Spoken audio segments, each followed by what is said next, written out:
नमस्कार दोस्तों, मैं doctor Sumit Gupta, divine medicine and piles clinic से।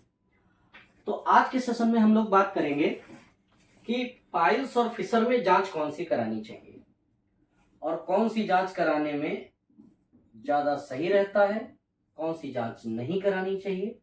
नहीं करानी चाहिए तो क्यों नहीं करानी चाहिए, मैं आपको एक बहुत बेसिक चीज़ें समझाऊंगा ताकि आप बहुत आसानी से डिफ्रेंशिएट भी कर सकेंगे और ये भी जान पाएंगे कि कौन सी जांच कब करानी चाहिए और कब फायदेमंद रहेगी।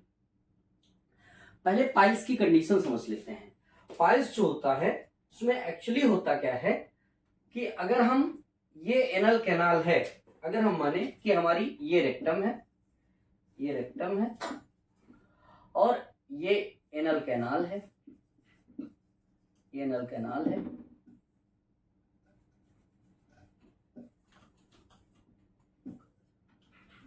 ये तो अगर हम एनल कैनाल को ऐसे बनाएं तो 3 o'clock, 7 o'clock और 11 o'clock पर बहुत सारी ब्लड वेसल्स की एनास्टोमोसिस होती है, गुच्छे बनते हैं ब्लड वेसल्स के।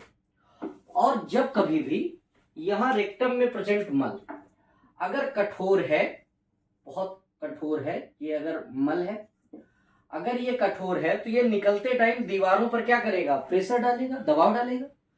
और चूंकि निकालना तो बॉडी से बाहर है, जब दबाव डालता है तो ये जो ब्लड वेसल्स होती हैं इनमें स्वेलिंग आ जाती है। तो स्वेलिंग होती है तो वो मस्से का रूप ले लेती है, वही पाइल्स कहा जाता है। पाइल्स बेसिकली दो टाइप का है। अगर हम बात करें कि इंटरनल और एक्सटर्नल की बेसिस पर, उसको हीमोराइड बोलते हैं मेडिकल लैंग्वेज में। एक्सटर्नल अगर बाहर मस्से दिखाई देते हैं और बाहर दिखने वाले मस्सों का कलर आसपास की स्किन के जैसा है, चिकना चिकना सा, तो उसको बोलते हैं एक्सटर्नल हीमोराइड। और अगर दिखने में बिल्कुल रेड कलर के मस्से हैं तो वो इंटरनल हीमोराइड होते हैं। जब समस्या ज्यादा बढ़ती है तो अंदर के हीमोराइड जो मस्से होते हैं वो बाहर दिखाई देते हैं, ये होता है।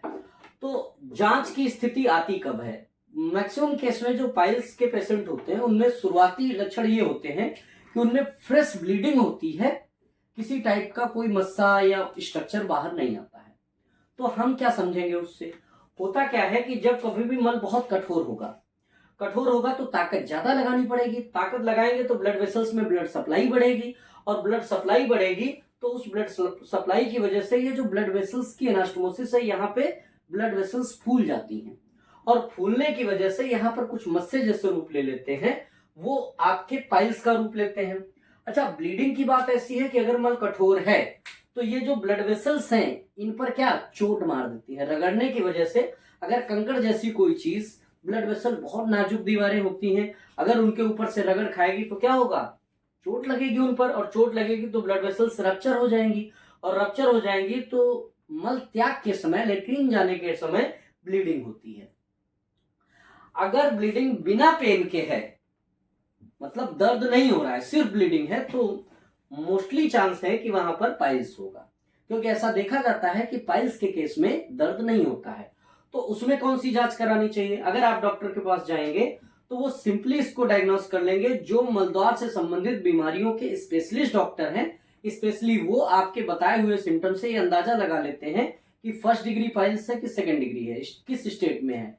तो अगर केवल ब्लीडिंग हो रही है, कुछ भी बाहर नहीं आ रहा है, तो वो फर्स्ट ग्रेड का पाइल्स होता है, और उसमें कुछ ऐसा होता नहीं है कि मतलब कुछ मस्से जैसा स्ट्रक्चर बाहर आए। उस कंडीशन में कई बार डॉक्टर्स और कंफर्म करने के लिए प्रोक्टोस्कोपी कर लेते हैं। प्रोक्टोस्कोप एक ऐसा इंस्ट्रूमेंट होता है जो मलद्वार में, गुदा मार्ग में कह सकते हैं, इंसर्ट करके अंदर के हिस्से, दीवारों को देखने के लिए इस्तेमाल होता है। तो ये तो बात हो गई प्रोक्टोस्कोपी की। लेकिन अगर वही ब्लीडिंग पेनफुल है, जैसा कि हम लोगों ने जाना कि अगर ये मल कठोर है, क्योंकि मल कठोर होने से ही कई सारी बीमारियां होनी है, तो अगर ये मल कठोर है तो ये मल के जो ये एनल कैनाल है, ये ओपनिंग वाले हिस्से में दीवार में एक लंबा लंबा कट या चीरा मार देता है। और अगर ये कट या चीरा लग गया तो यहां से भी ब्लीडिंग होती है। लेकिन अंतर ये है कि जब यहां से ब्लीडिंग होती है तो बहुत पेनफुल ब्लीडिंग होती है। मतलब जब भी मलत्याग के लिए जाते हैं बहुत हैवी पेन होता है, ऐसा लगता है कैंची से काट रहे हैं, और ब्लीडिंग भी होती है। कई बार काफी देर तक पेन रहता है, ऐसा लगता है कि शीशे के टुकड़े चुभ रहे हैं। तो ये जो है ना, ये फिशर है, ये फिशर है, फिशर है। जो ये कट लगा है ये फिशर है, पेनफुल ब्लीडिंग होती है, कई बार ब्लीडिंग नहीं होती, जब लंबा टाइम हो जाता है तो ब्लीडिंग नहीं होती है, तो उसको बोलते हैं, अगर तुरंत हुआ है 2-4 दिन में तो उसको बोलते हैं एक्यूट फिशर। कई लोग सालों से इसी समस्या से मतलब परेशान है, जूझ रहे हैं, तो उसको बोलते हैं क्रोनिक फिशर। क्रोनिक फिशर के केस में कई बार ब्लीडिंग बंद हो जाती है, क्यों?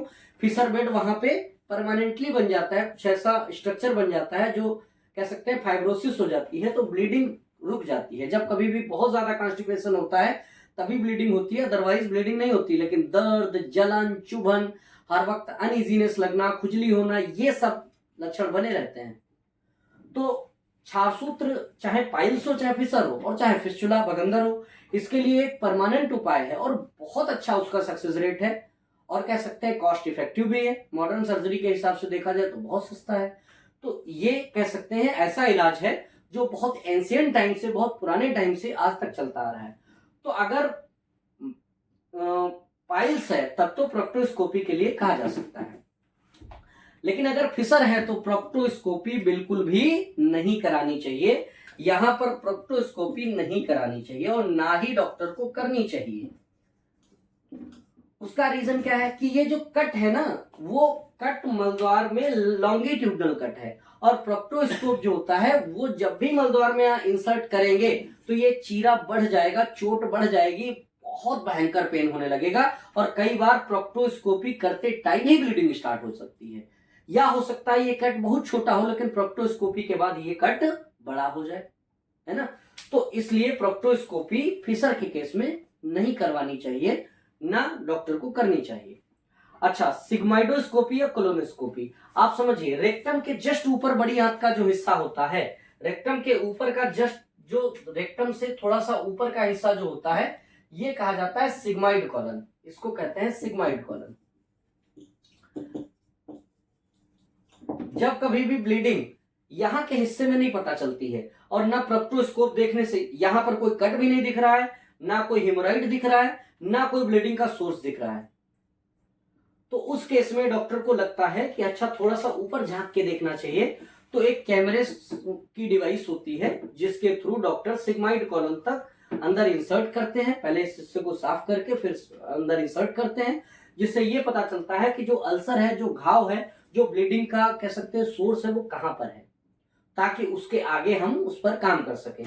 कई बार सिग्माइड कॉलन में भी नहीं होता है, और कह सकते हैं उसके ऊपर के हिस्से में होता है, डिसेंडिंग कॉलन में या ट्रांसवर्स कॉलन में या असेंडिंग कॉलन में, लेकिन वहां से जब कभी भी ब्लीडिंग होगी तो उसका कलर चमकीला लाल कलर का नहीं होगा, वो थोड़ा सा ब्लैकिश हो जाएगा। अगर कलर डार्क रेड कलर का नहीं है, ब्राइट रेड कलर का नहीं है, मतलब चमकीला लाल कलर नहीं है, तो इसका मतलब ब्लीडिंग का सोर्स एनल कैनाल के आसपास का नहीं है, वो थोड़ा सा पीछे से ब्लीडिंग आ रही है। और पीछे का मतलब अल्सरेटिव कोलाइटिस हो सकती है या क्रोन्स डिजीज हो सकती है। कैसा कह सकते हैं, बड़ी आंत के किसी कॉलन वाले हिस्से में कहीं ना कोई अल्सर या घाव पनप रहा है, जिससे ब्लीडिंग होती है, और वो ब्लीडिंग देर में बाहर निकलती है, इसलिए वो ब्लैक हो जा रही है। तो उस केस में डॉक्टर कोलोनोस्कोपी का ऑप्शन बेहतर चुनते हैं। उसके बाद अगर मान लो कोलोनोस्कोपी या कह सकते हैं सिग्माइडोस्कोपी नहीं कराना चाह रहा है कोई पेशेंट, तो उसके लिए फिर डिजिटल एग्जामिनेशन का ऑप्शन खुला हुआ है, उससे करा सकते हैं। लेकिन उसमें कुछ कॉम्प्लिकेशंस है, जिसमें कंफर्मेटरी जो होगा वो कोलोनोस्कोपी या सिग्माइडोस्कोपी होती है, जब कभी भी कॉलन या उस बड़ी आंत के हिस्से में कोई इंजरी, घाव, कुछ अल्सर डेवलप होता है। तो उम्मीद है आपको समझ आया होगा कि पाइल्स के केस में क्या करना चाहिए। प्रोक्टोस्कोपी सेफ है, डॉक्टर आसानी से कर सकते हैं, उसमें दर्द भी नहीं होता, क्योंकि हमको पहले से पता है डेंटल टाइप के ऊपर का हिस्सा जो होता है वो ऑटोनॉमिक नर्व का इनर्वेशन होता है, वो पेन के लिए सेंसिटिव नहीं होती, प्रेशर के लिए सेंसिटिव होती है, तो वहां पर कोई ऐसी समस्या आती नहीं है। हाँ, फिशर के केस में कभी भी प्रोक्टोस्कोपी नहीं करानी चाहिए, और फिशर के केस में मोस्ट ऑफ द केसेस में डॉक्टर फिजिकली एग्जामिनेशन कर लेता है, देख कर पता लग जाता है, क्योंकि वो कट होता है और वो एनल कैनाल के आउटर कह सकते हैं बाउंड्री पर देखने को मिल जाता है, इसलिए उसे एग्जामाइन करना बहुत ही आसान होता है। ठीक, तो उम्मीद है आपको समझ आया होगा। अब मेरा आपसे एक सवाल है कि बताइए फिस्टुला के केस में कौन सी जांच करानी चाहिए जो सबसे अच्छी है, गोल्ड स्टैंडर्ड है। नीचे कमेंट के जरिए आप हमें बता सकते हैं कि फिस्टुला में कौन सी जांच करानी चाहिए जो सबसे अच्छी है। उसकी बेसिस पर डॉक्टर आगे का प्रोसीजर डिसाइड करते हैं कि अब हमको क्या करना चाहिए। ठीक है, अगर आपके मन में कोई सवाल है, मलद्वार से संबंधित किसी बीमारी के बारे में कोई सवाल है, कुछ पूछना चाहते हैं, तो आप कमेंट के जरिए पूछ सकते हैं। अगर हमारे चैनल पे आप नए हैं तो हमारे चैनल को सब्सक्राइब कर सकते हैं, फॉलो कर सकते हैं, बेल आइकन दबा सकते हैं। और अगर फिर भी कोई क्वेश्चन मन में रह जाता है तो नीचे दिए गए नंबर पर कॉन्टैक्ट करें। Thank you. Amazing!